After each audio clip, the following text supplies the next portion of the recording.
Really, apart from Xu Xin, I think he's beaten Lin Wenru. I don't think he's actually played Tomokazu Haramoto either internationally. And the Argentina player who's sort of been around and about for quite a long time, in his mid-20s now. He's been top sort of 50 level player for some time, but Lin Wenru being world number 7, best player to come out of Chinese Taipei since Chuang Qiyuan, who's been as high as 3 in the world, still playing formidable table tennis. The legend from the beautiful island.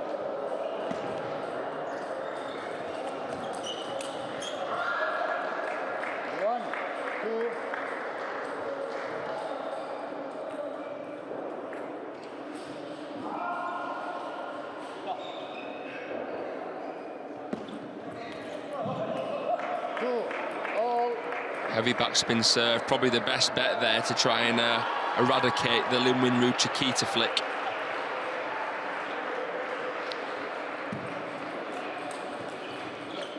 It's a gorgeous forehand topspin down the line there. So deep. So we've got a marker pen and drawn on the table where you'd want to play that shot. It would have been there.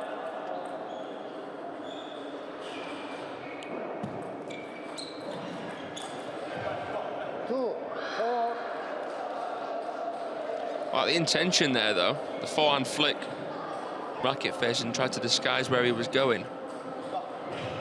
Good sign of a promising player when they're offering a bit of flair in the serve receive, bit of unpredictability. Look at that backhand. Such an arcing shot. The racket speed of Lin Wenru is something that makes him so threatening.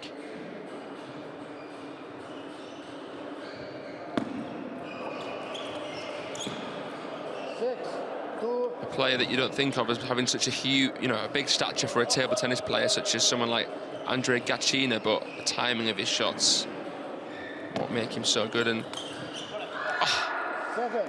straight off the bounce. I mean, look at that.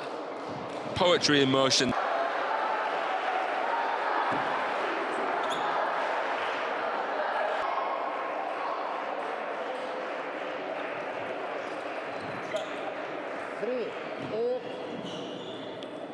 And a shot block attempt, and you can see already they are struggling to deal with that flick, the Chinese. Dangerous enough in singles, but when he knows it's coming cross-court, I mean, how the heck do you stop him from doing it?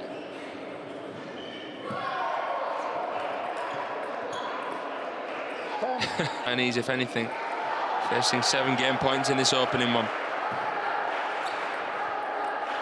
And Teng and Lin Wenru racing into a lead. Indeed, Koreans formidable at doubles. We've got An Jae-hyun and Lee Sang-soo, 3rd seeds. And it's quite open after that, really, from the 5th seeder position onwards.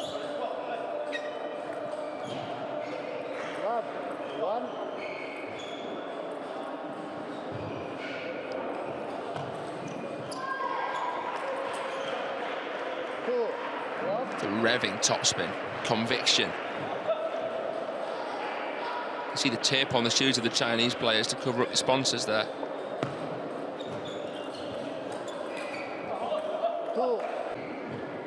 Their needs are met while being here on the show court.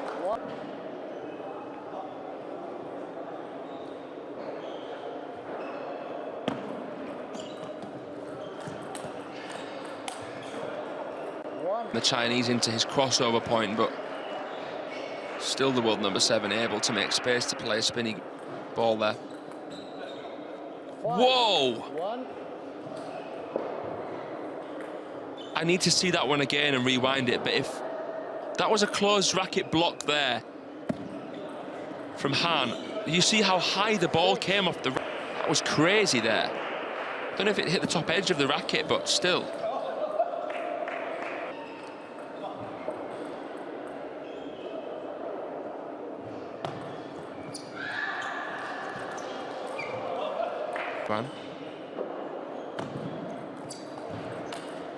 Both pairings right.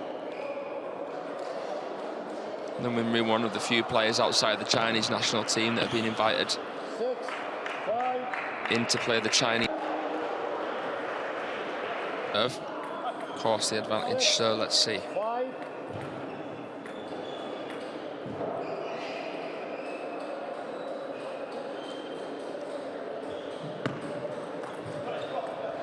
Short backspin serve that time, going you.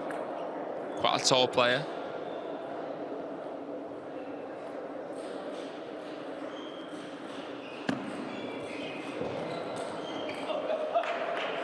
Players, especially in the men's, sort of around 5'9", 10. Tends to, from what I've seen, be the average height. But we've seen a few tall players such as Xu and wow! Even the silent assassin couldn't come up with an answer to it. Just saying as well, we've seen tall Chinese players such as Xu in the men's from China. 7 all.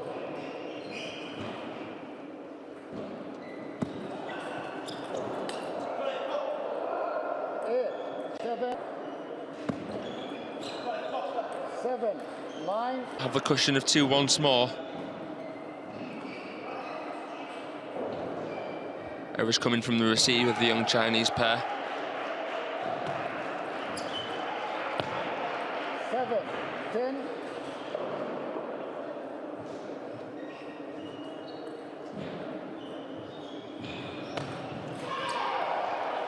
A nice guided flick there from Liao Chen-Ting, wraps up the third game that became very, very close. Too close. The third game.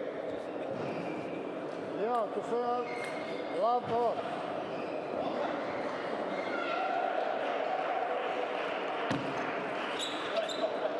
One.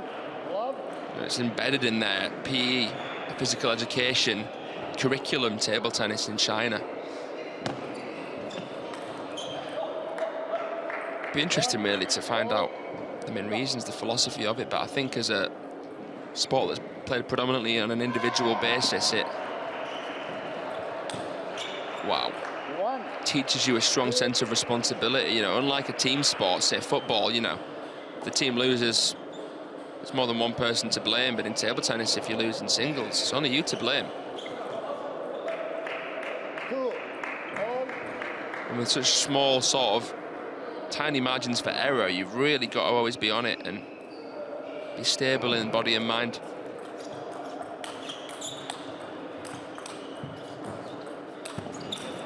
That is incredible there. Loop-to-loop rallies coming into the table, countering, blocking. That rally had it all.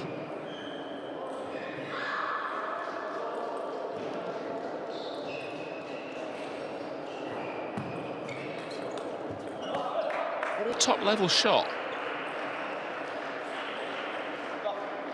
Top 50 in the world level. And he's ranked 152 at the moment.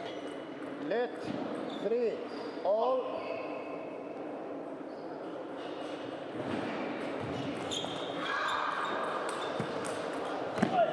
Nice.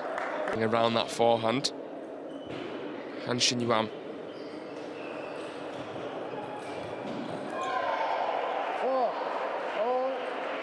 Apologises for something there. Perhaps because the second bounce on the table clipped the edge, but it was a nice length on the push there, on the touch, should I say, of Liao Chen-Ting. 5 4. You can see he uses that hook serve as well, coming around the side of the ball. Time out. Really popular serve now, the hook, also known as the shovel serve, because if you come around the side of the ball, it's less obvious what kind of spin you're imparting compared to timeouts have been used. I'd be too surprised to see this being the closest game. See if it follows the trend.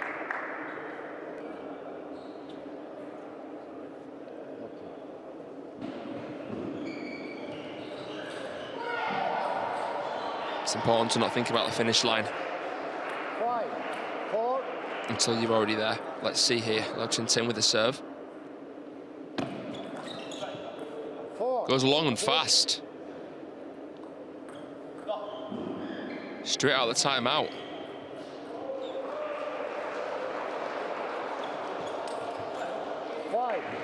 It's always just hunting for that flick.